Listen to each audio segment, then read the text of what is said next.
You can be set free from the whip, but not free from the control.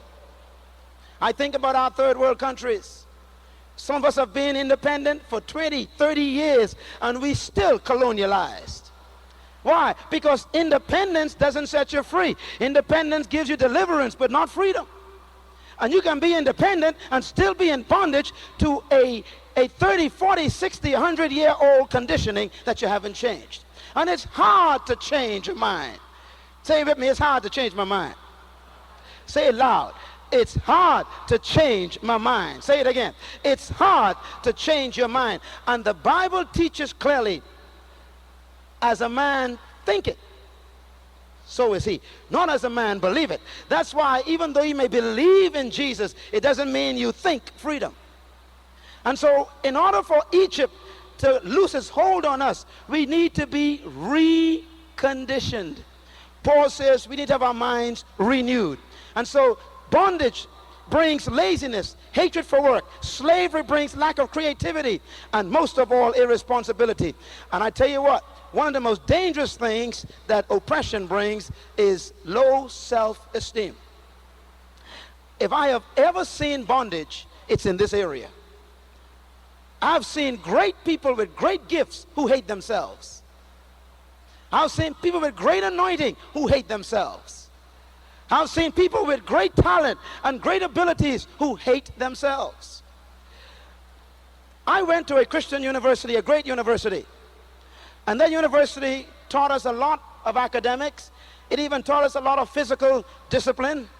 It also taught us a lot of spiritual information. But do you know that as a person coming from a third world country with an oppressed mind, that university did not teach me how to be free? Curriculums or curriculi, you got to be careful with them, because I looked at the Abeka curriculum, and I appreciate the Abeka. We got Christian schools here in our country. My children go to one of them, and they have the Abeka curriculum. And as I studied the Abeka curriculum, I got a degree in education. Matter of fact, one of my major areas of studies was child psychology.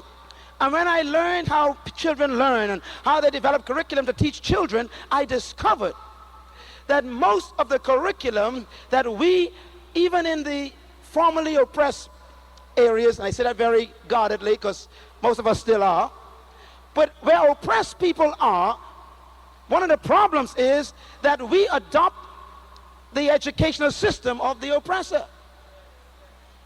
And remember that curriculum is designed by the one who wrote it. And the curriculum is designed for the one who wrote it. Please write that down. Don't forget that when a person gives you a curriculum, it was written for their children, not for you. And so if you just adapt it and adopt it, then you may be missing some crucial problems that you may have that was not addressed. For example, if the person who wrote the curriculum never had your experience or never went through what you went through, then the curriculum is not designed to set you free from what put you in bondage. So I discovered that the oppressed mind has some very unique problems. For example, the poor self-concept. We're still in bondage. Even though you are delivered, you're still not free from the image that was painted in your mind by the oppressor. So deliverance doesn't mean you're free from what they thought about you or what they told you to think about yourself. And then when you read their book looks like them, and they were what you saw for 300 years. So when you see this thing, it looks like them, and it speaks for them, then you end up still being in bondage to what you saw for 300 years. I'm trying to get you to understand something. Freedom demands a mental transformation. Paul says you are not transformed until you are renewed in your mind. I am not convinced that being saved means you're free.